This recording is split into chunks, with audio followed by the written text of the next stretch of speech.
My apologies for being in transit like this. I'm really glad there's so many people here today. And I think this is such an important conversation. I'm really glad Senator Markey will be here. Maybe someone can give me an indication when he's arrived so we can introduce him. I will be able to join you a little bit later, but I just wanted to maybe just start with a few minutes and then someone will let me know when he has arrived. So I know everyone is coming, that is active members are coming to the end of the school year. So there's a lot of focus there. And at the same time, we all have to be thinking about the fight back and the fight forward of what we're facing. And so it's going to actually be, I think, a lot of support from retirees to help us all keep the energy going, the learning and the action and the fight back all across the summer. And I'll just outline that maybe some of that what we're facing. I don't want to frighten people by talking about how serious the attacks are, but I feel like we have to be honest with one another that this moment is different than others because we have a real ideological antipathy from this administration towards public education and unions in general. And that's the space that we occupy and that you occupy as retirees of this union and of your local schools and colleges.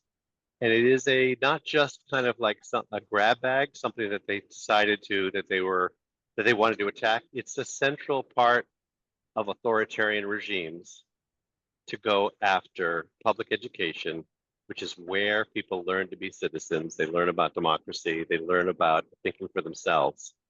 And it's also about attacking unions, which is standard practice, unfortunately a growing practice because there are a growing number of authoritarian regimes around the country. And it's standard practice to go after unions because we remain one of the main independent forces against the billionaire agenda and the authoritarian agenda.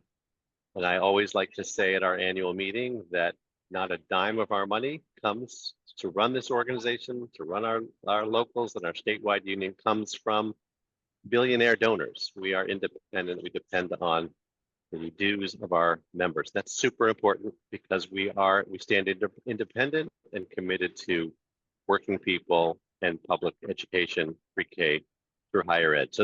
So what I'm saying is there's an ideological commitment to attack us. And it can happen in big actions, big attacks on DEI or funding or withholding grants and the like, as they are doing to Columbia and Harvard and already taking away from UMass Amherst, my own campus. But it also happens slowly and steadily. They undermine belief in higher education. They scare away foreign international students and faculty. There's a kind of a narrowing that can potentially take place. So this is what we are up against, and the beauty is that we are the key to fighting back. And part of that happens simply by all of you as retirees continuing to support and defend public schools and colleges. Every day that educators go into schools, every day that you show up to defend them, whether it's in contract fights or in defending our students from being kidnapped by ICE, whenever you do that, you're protecting and you're reinforcing the importance of public education. But we also have to be learning together. And I'm going to encourage you all to come to summer conference, July 27th to 30th at UMass Amherst. They've put together, our training and professional learning division has put together a remarkable set of learning opportunities on nuts and bolts of union work. But also some bigger questions about the fight back, and we will have Cornel West speaking. We will have Maurice Mitchell, the head of the Working Families Party. We will have Keeanga Yamada Taylor, a brilliant public intellectual and scholar on race and capitalism. who will be keynote speakers, but there will be literally dozens and dozens of workshops. So I encourage you to come to those. I encourage you as well to learn in other ways. I hope to launch a kind of a book group over the course of this summer. And there are other ways. There are many smaller groupings, and we're going to be that you can make to learn about how does fascism work? How does authoritarianism work? What is the game plan here? And then the final thing I think I will say right now, at least, is that we also, while often summer is kind of, we learn and we get ready to build for the fall. And I will note Labor Day is a key next inflection point, and we hope that we expect that that Labor Day will be massive as never before, in the way that May Day was the biggest May Day set of actions in the history of our country. But there is also another immediate fight, which is the state budget and the federal budget. And sometimes we feel distant from the federal budget, but in fact, it is crucial, because this big, ugly, terrible bill that is moving through Congress will have devastating impact on our public schools and colleges and our students and their families. Let's be clear about that, with Medicaid cuts and SNAP cuts, and Max, it'll create greater inequality. Yes, sir. Max, I'm sorry to interrupt, but I believe that Senator Oh, Markey good. just Excellent. As I was just going to wrap up. So look, now we are glad to have one of our fighters here. And I will say only briefly that Senator Markey has stood with us in so many ways. We endorsed him in the last election. He fought most recently, before the Trumps arrived, for the Social Security Fairness Act, which I think is making a difference in almost everyone's lives on the screen, but also for future retirees like myself. And he is at the forefront of fighting both for public education and for democracy, which is under threat. So Senator Markey, without a further ado, I know you only have a few minutes. Thank you for being with us. You have a few hundred retirees, I think, here listening in, or 100 or more, are eager to hear your words. Thank you for being here. Thank you, Max, so much. Thanks to everyone on this call. And by the way, because of the Mass teachers, we're not just the Bay State, we're the Brain State. So I thank you all so much, all of you, for everything that you have done for our state, making it the greatest. And to you, Max, thank you for inviting me today. Thank you for everything that you've been doing as a steadfast partner on the front lines of fighting back against the Trump administration. And thank you to everybody listening in today, not only for joining this forum, but also for dedicating your lives to service as educators in our nation. Thank you, thank you, thank you. And I don't have to tell you that education is under attack. Trump, Elon Musk, Republicans in Congress, they're imperiling the funding for our K through 12 schools. And they're coercing schools to meet political demands under duress, slashing research at colleges and universities, and abducting students like Romesa Ozturk off the streets of Somerville, who are doing their graduate study on how do you use social media for the positive education of children in our nation. I had to go down to Louisiana, to her prison with Ayanna Pressley and Jim McGovern, to put a spotlight on her. So far, Trump has cut $106 million in funding from Massachusetts elementary, middle, and high schools, more than $2 billion nationwide, and he's proposed cutting an additional $4.5 billion from K through 12 schools, threatening schools for even acknowledging race and gender in their programming. And he's starting to dismantle the Department of Education itself.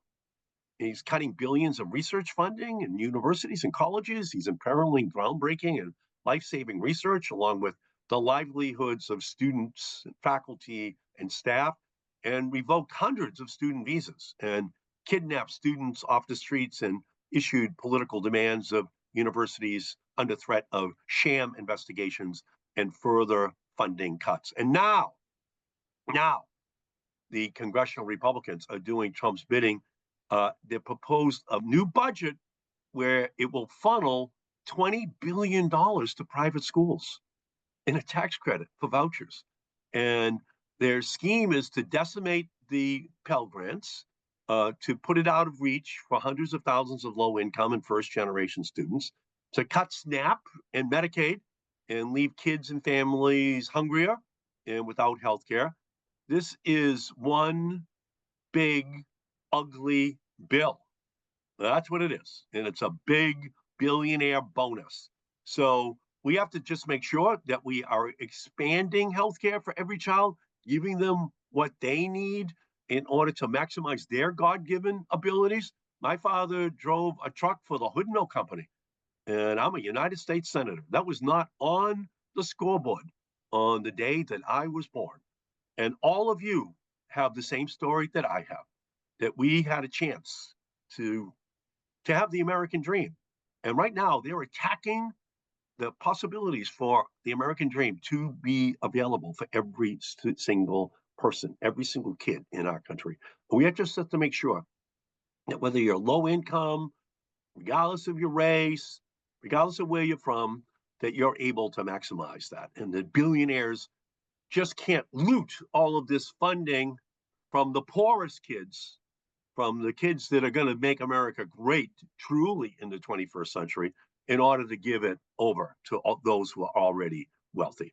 So just 5 months ago, we secured an incredible victory when we were able to see the president protect 130,000 retired public employees from Massachusetts to get their hard-earned Social Security benefits. And I was so proud to have been an original co-sponsor. And since that vote on the floor of the House of Representatives, which I voted against, I have worked to make sure that there was a restoration of all of those benefits.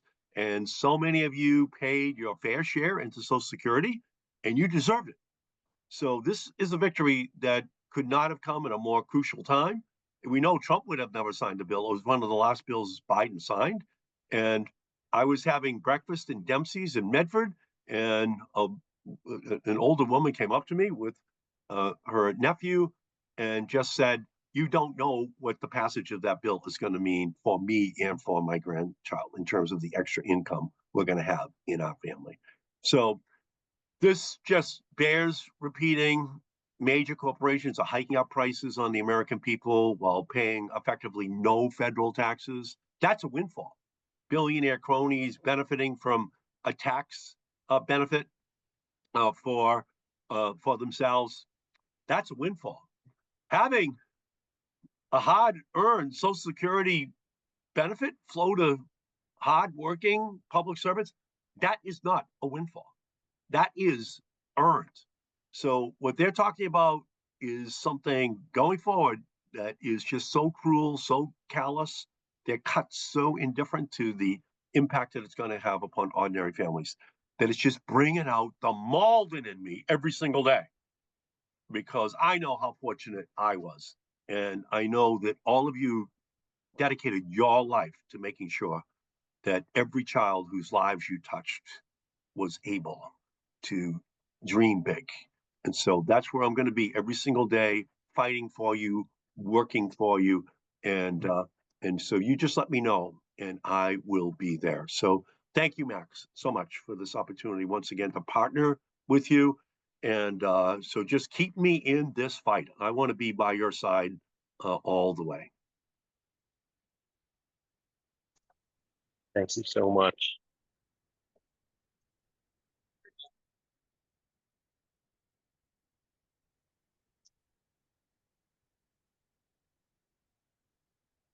Thank you, Senator Markey. Do you have any time to be around for answer any questions right now? Or I know you said you got to run. Yeah, my staff is pulling me right now because I'm right below the Senate floor and I'm voting against every one of Trump's nominees. Okay.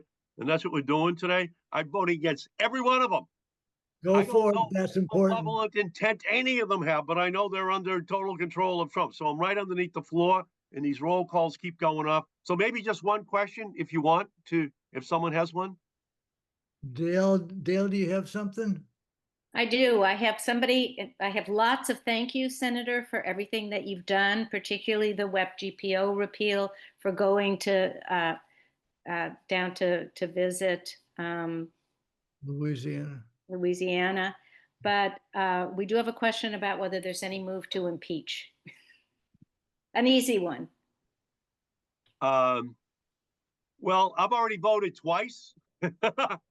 He's already been impeached twice, and I voted to convict him twice on the Senate floor, and the Republicans voted to acquit him.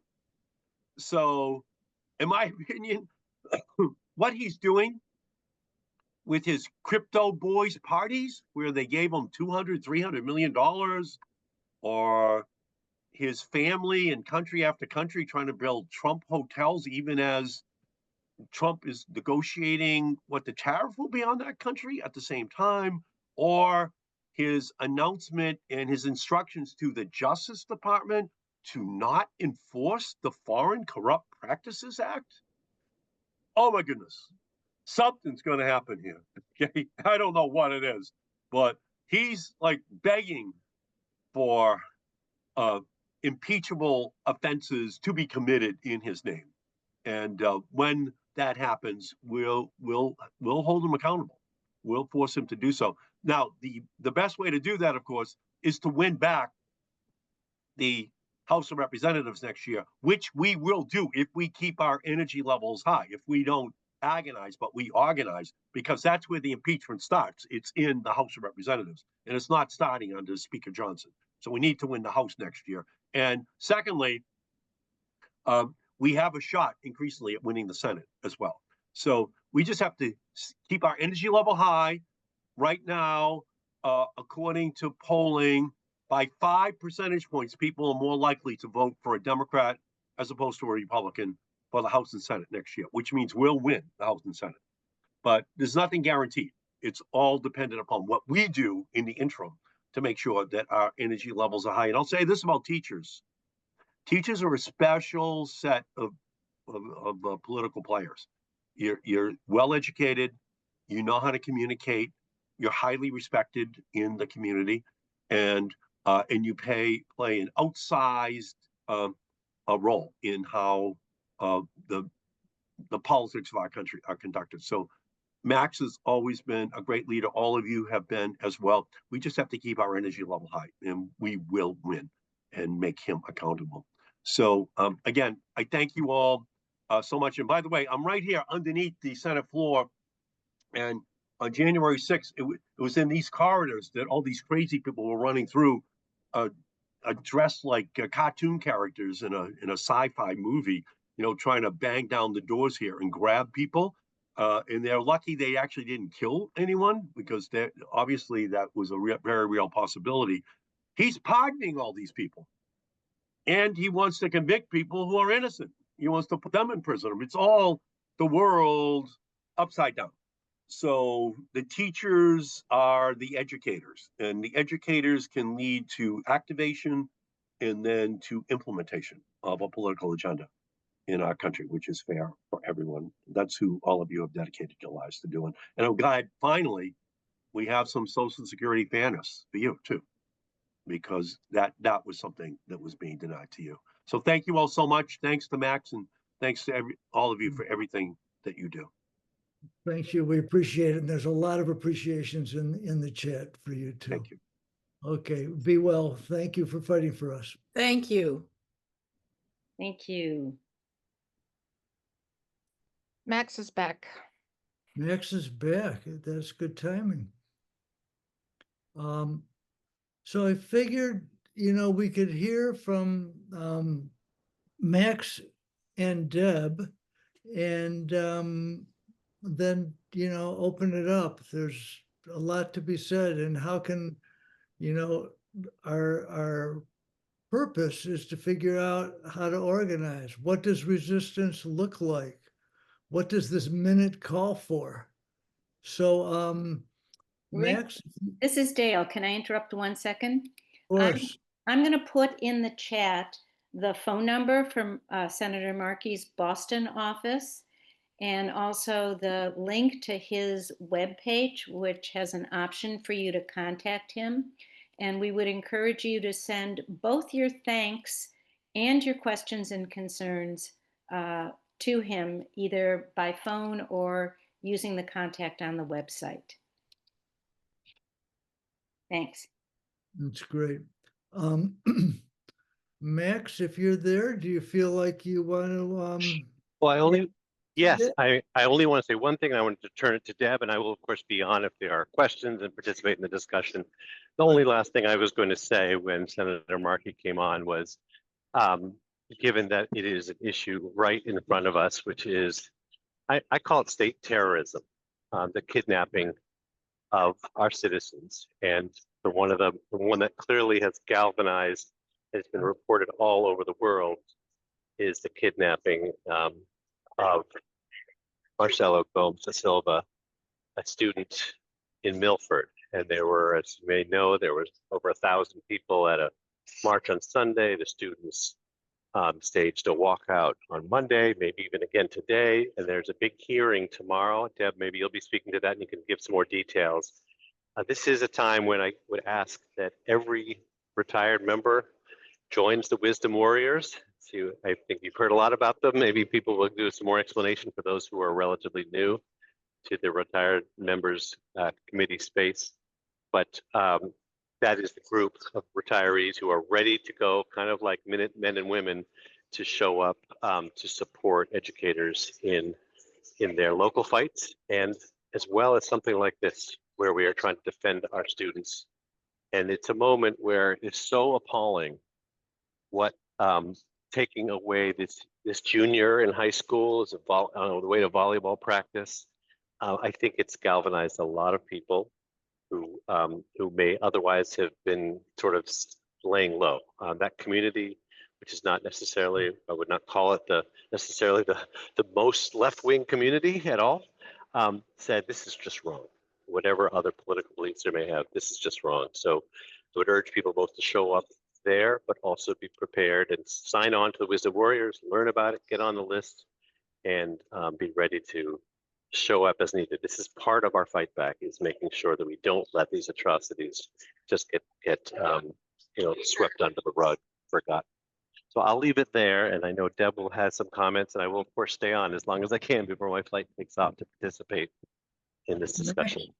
Max, before you get off, for those of you who don't know about the Milford situation, could you just give us like a brief background of what you know? Well, that is the background, which is that ICE is going, it's now, I think, I don't know, they're up to 1,500 residents of the Commonwealth who've been taken away. And Marcelo was a student, apparently not the main focus that they were after. I think they were after a parent, but he was picked up in Milford and is being detained. I think the court acted quickly, so he was not shipped off to Louisiana or wherever else. He is in Massachusetts.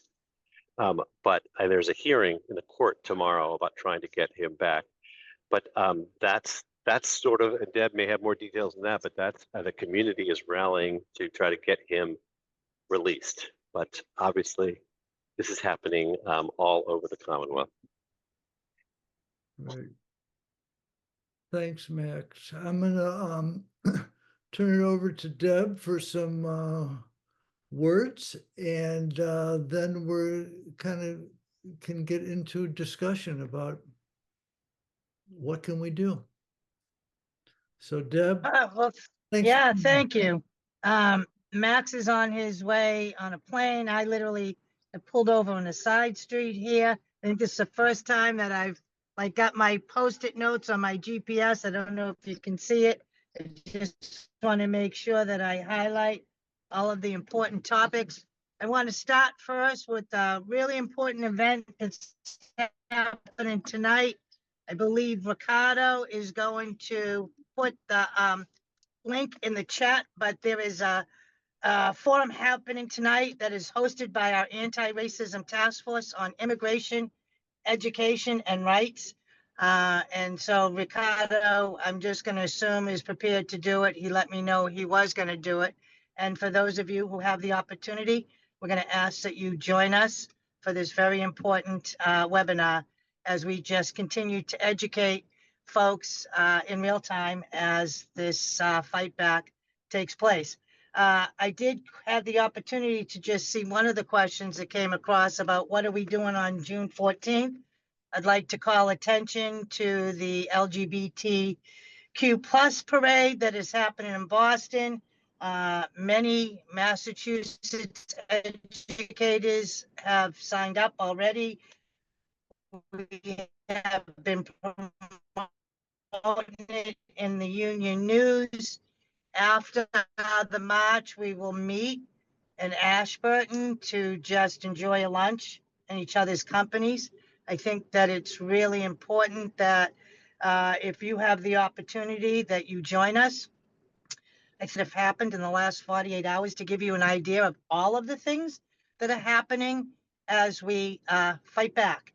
You know, we started this morning, myself, Max, and Mike having a conversation about joining brothers and sisters in Chicago in July to be part of a national table that is talking about actions that can happen on Labor Day. Clearly, there will be more information as the summer months transpire, but we are constantly engaged in conversations with the NEA and with other unions nationally on what's part of the pushback. We had the opportunity to head out to Worcester for the Governor's Council on how they intend to move forward after we successfully, resoundingly passed question 2. But I think more important than the Governor's Council is the work that has taken place, led by Citizens for Public Schools and our incredible retiree committee members, the People's Commission, where we've had 3 forums where educators, parents, and students have got together to talk about the schools all communities deserve and what does a diploma look like in the 21st century.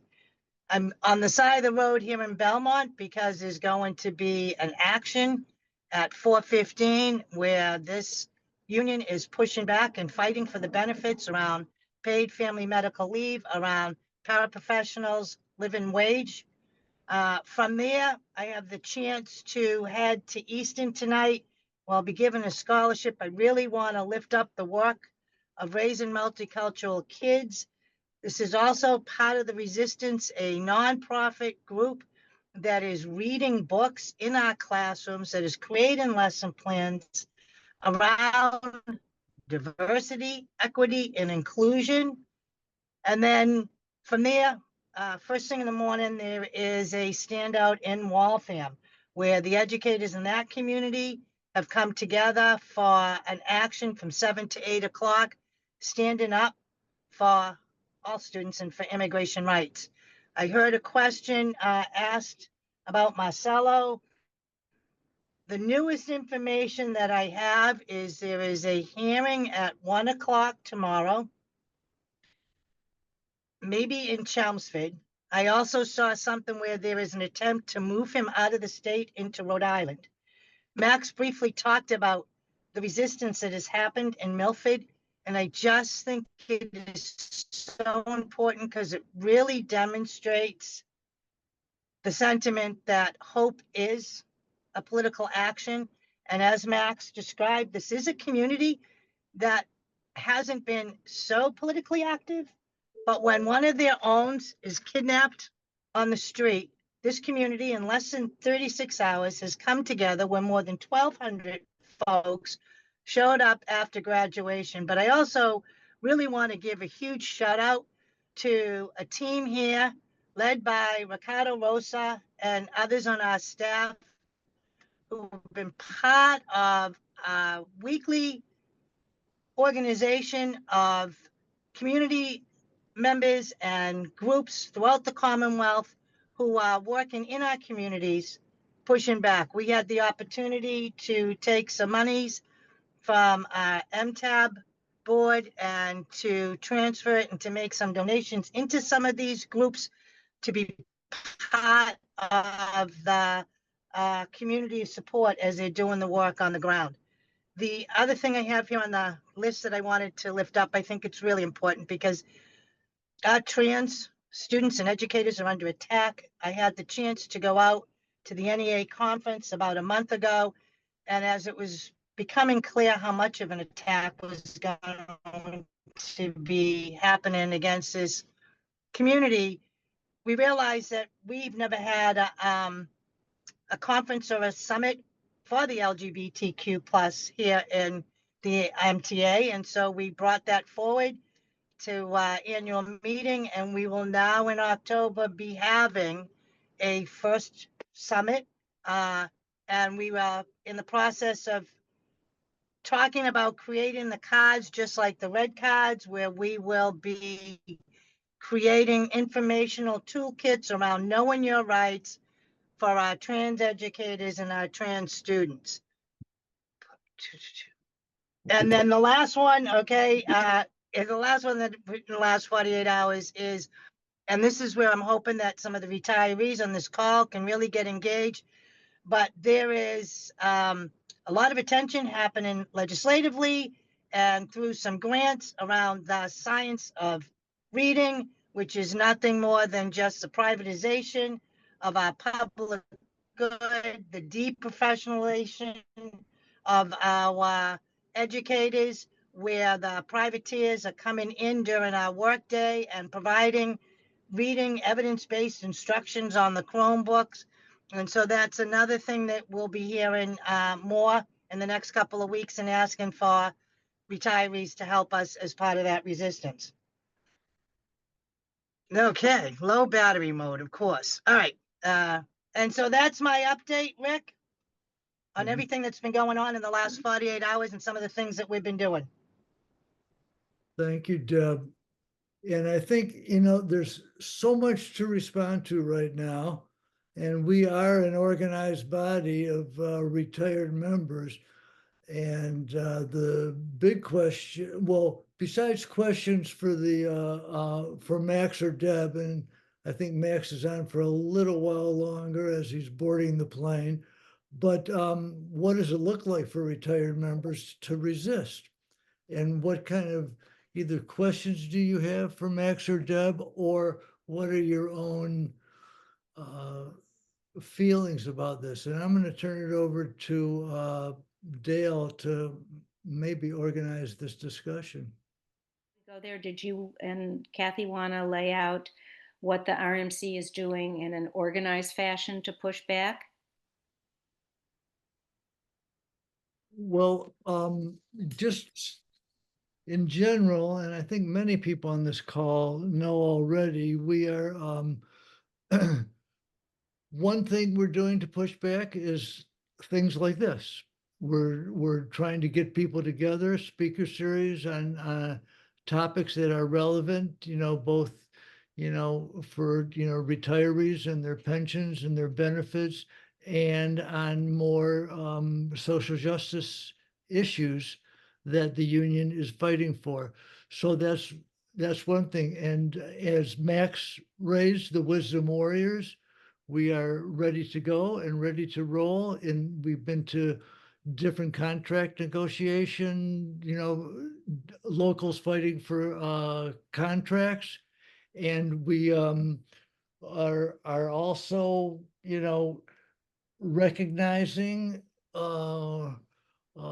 racism in our society, and we have a mentoring program for teachers of color, and that is actively working right now. And we have a newly formed ESP committee, because ESPs have been getting overly screwed for a long time.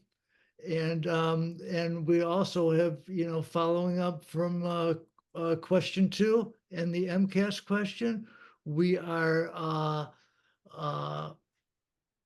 making sure that what the voters voted for actually comes to fruition, and that there's no backsliding on this. And in fact, we can look really hard at making our assessment system, our education system, and graduation, and bring back some joy of learning. So anybody can respond to any of those things also, but I think just laying that out now is good enough. In addition to the legislative agenda of the MTA, and retirees are fighting for that. So we're a small group, but we work hard, and we're trying to have other retired members besides people on the committee working with us, and we will help organize those efforts. So we really welcome everybody.